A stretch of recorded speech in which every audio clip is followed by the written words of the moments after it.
Sisters and brothers, welcome back. This is part 5 of our special series in Renewed on forming consciences for faithful citizenship, reflecting on the U.S. Bishop's document to help us prepare for the upcoming election and elections in our future. This session and the next session, 5 and 6, we're going to consider voting and choosing amongst good and evil and when we face political dilemmas. We'll start with the virtue of conscience.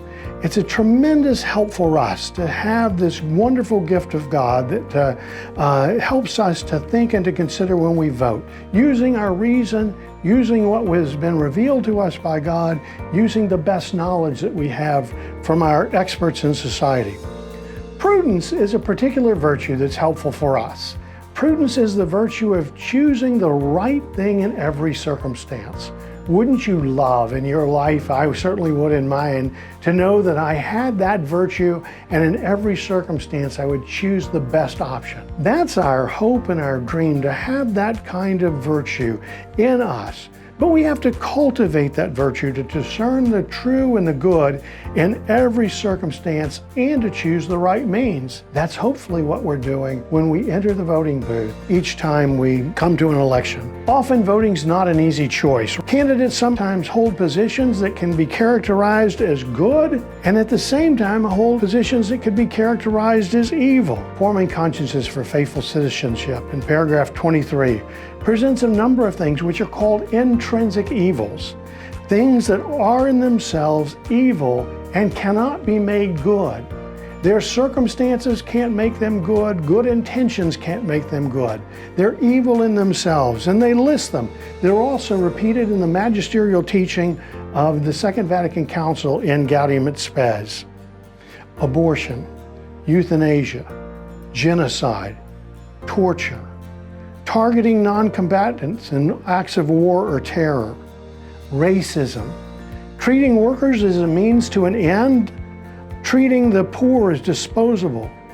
All of these are ways in which we encounter evils that cannot be made good.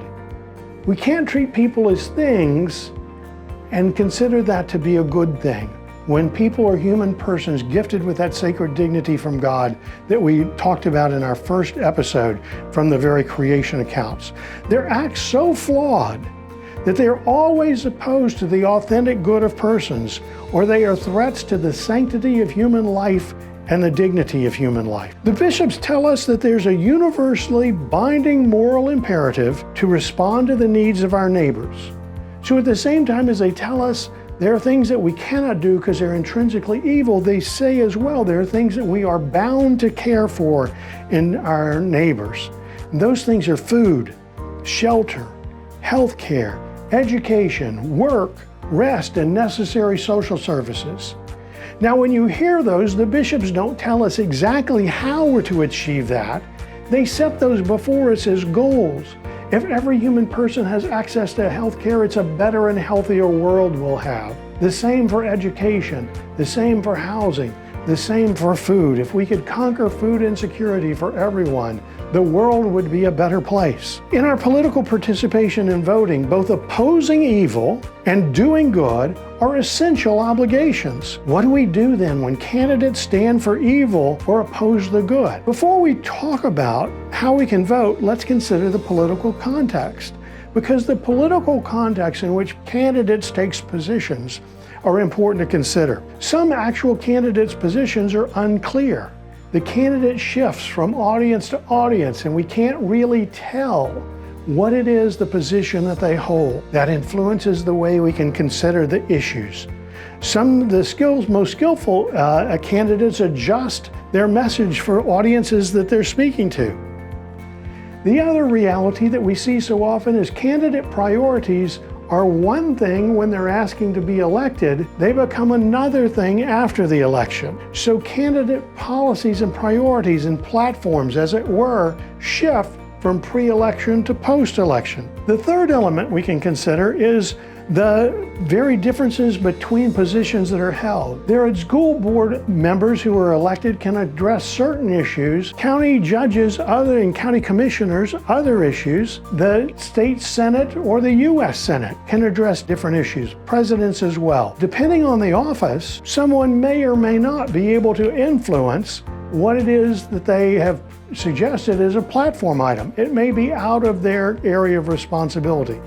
So one first thing for us to consider is the context of what's said and who is holding it and how clear is it when they're presenting their platform to us. Next time, sisters and brothers, when we return, we're going to deal with the much more difficult reality of voting for dilemmas when we're confronted with things such as when two candidates hold equally immoral positions. Sisters and brothers, it's hard work to form our consciences, but forming our consciences indeed leads us to be renewed.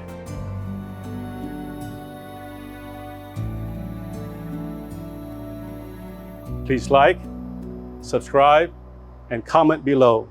God bless you.